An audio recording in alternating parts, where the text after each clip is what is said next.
চলো আজকে তোমাদেরকে বোয়াল মাছের ঝাল রান্না করার রেসিপিটা শেখাই। তো তার জন্য কিছুই না, মাছগুলো খুব একটা বড় ছিল না, তো মাছগুলোকে আমি কেটে 3 পিস করে নিয়েছিলাম।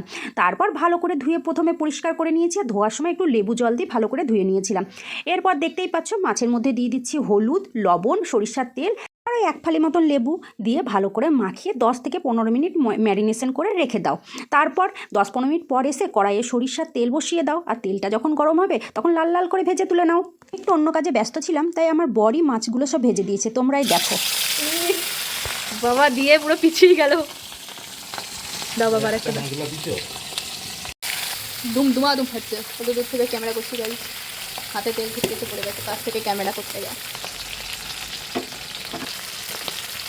দেখতে দেখতে মাছগুলো সব ভাজা হয়ে গেছে, তোলাও হয়ে গেছে। এবার চলো রান্নাটা করে নিই। তার জন্য কিছুই না, প্রথমে আগে মশলাটা রেডি করে নিতে হবে। আর চলো তাহলে মশলার ভিতরে কি কি আছে দেখিয়ে দিই।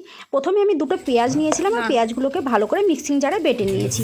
তারপর এখানে দেখতেই পাচ্ছ সাদা সরিষা নিয়েছি, আর মোটামুটি ওই 8-10টা মতন রসুন, একটু আদা, 1 টুকরো মতন আদা, আর কয়েকটা কাঁচা লঙ্কা, যে যেরকম তোমরা ঝাল খাবে ওটা ভালো করে পেস্ট করে নিয়ে চলে আসলাম। এবার ওই যে তেল ছিল মাছ ভাজা, ওই মাছ ভাজা তেলের মধ্যে দিয়ে দেবো 5 ফোড়ন আর একটা শুকনো লঙ্কা ফোড়ন।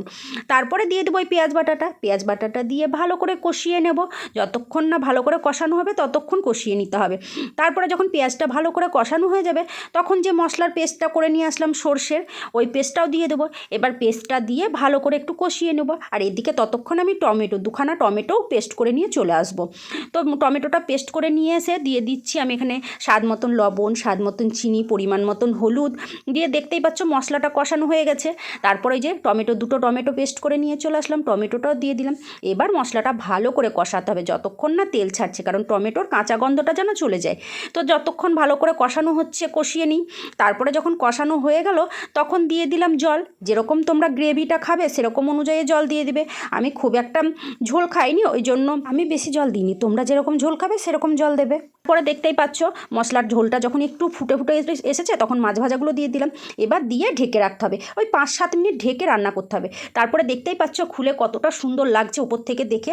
আর নামানোর আগে একটু ধনে পাতা আর তোমার কাঁচা লঙ্কা চিড়ে দিয়ে দিতে হবে। তারপর নামিয়ে নিতে হবে। তারপরে তুমি পরিবেশন করে দাও, এত সুন্দর লাগবে না খেতে, তোমার ধারণার বাইরে। তো তোমরা এইভাবে ট্রাই করো, আর ট্রাই করে আমাকে জানিও কেমন লাগলো। আর ভালো লাগলে অবশ্যই আমাকে লাইক, কমেন্ট, শেয়ার করতে ভুলো না। তো আজকের মতন টাটা বন্ধুরা, দেখা হবে অন্য কোনো ভিডিওতে। ততক্ষণের জন্য তোমরা সবাই ভালো থেকো, সুস্থ থেকো। এইভাবে বানিয়ে দেখো বোয়াল মাছ।